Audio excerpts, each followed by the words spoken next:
সহ শিক্ষকের কাজে লজ্জিত প্রধান শিক্ষক ক্ষমা চাইলেন গ্রামবাসীদের কাছে। পূর্ব মেদিনীপুর জেলার ভগবানপুর ১ নম্বর ব্লকের কাঠগাছিয়া প্রাথমিক বিদ্যালয়ের ছাত্রছাত্রী ও অভিভাবকদের নিয়ে স্কুল থেকে শিক্ষামূলক ভ্রমণে যাওয়া হয়েছিল দীঘায়। সেখান থেকে ফেরার পথে বিদ্যালয়ের এক শিক্ষকের বিরুদ্ধে বিদ্যালয়ের এক অভিভাবিকাকে শ্লীলতাহানির অভিযোগ ওঠে। ওই শিক্ষক সেই সময় মদ্যপ অবস্থায় ছিলেন। এই নিয়ে উত্তেজনা ছড়ায় গ্রামে।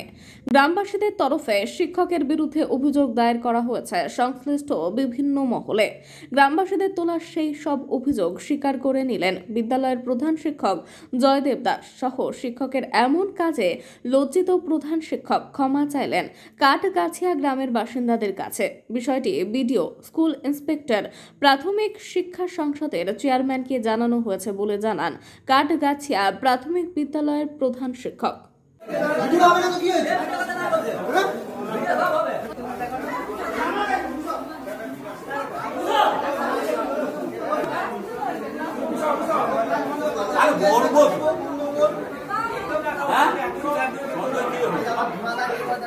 খুব একটা লজ্জাজনক ব্যাপার। আমরা 22/9/2024 আমরা দীঘা ভগবানটা করতে গিয়েছিলাম। আর একটা হচ্ছে ভগবানপুর থেকে একটা বিমেশ্বরী আশা করছে আমাদের শান্তনু বর্গ, আমার স্কুলের সহকারী শিক্ষক।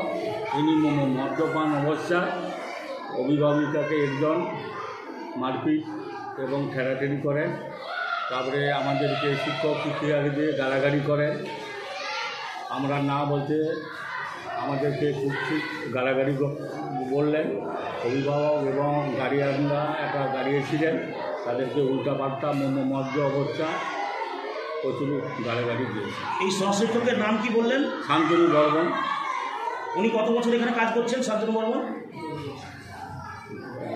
10 বছরের মতো কাজ করছেন। এই ব্যাপারে আপনি একজন শিক্ষক হয়ে উনি যে কাজ করেছেন, আপনার মতামত কি? মতামত বলতে আমাদের কাঠগড়ায় আমি খুব দুঃখিত।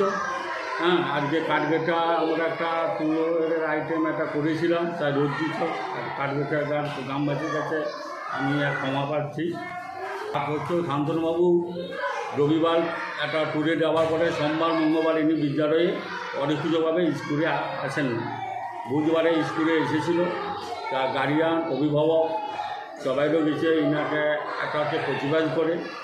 ইনি তা কোনো না বলে ইনার মাকে ডেকে পাঠায়। আর মা এসে একটা নিবা বর্মন আসার পরে কী করলো, একটা কোনো না কিছু করে আমাকে একটা মুজে টাকা দিয়ে চলে গেল।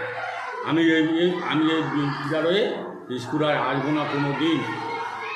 এসআইকে বলেছি, পিডিওকে আর এবং একটা চেয়ারম্যানকে ডিআই অফিসেও আমি একটা জানিয়েছি।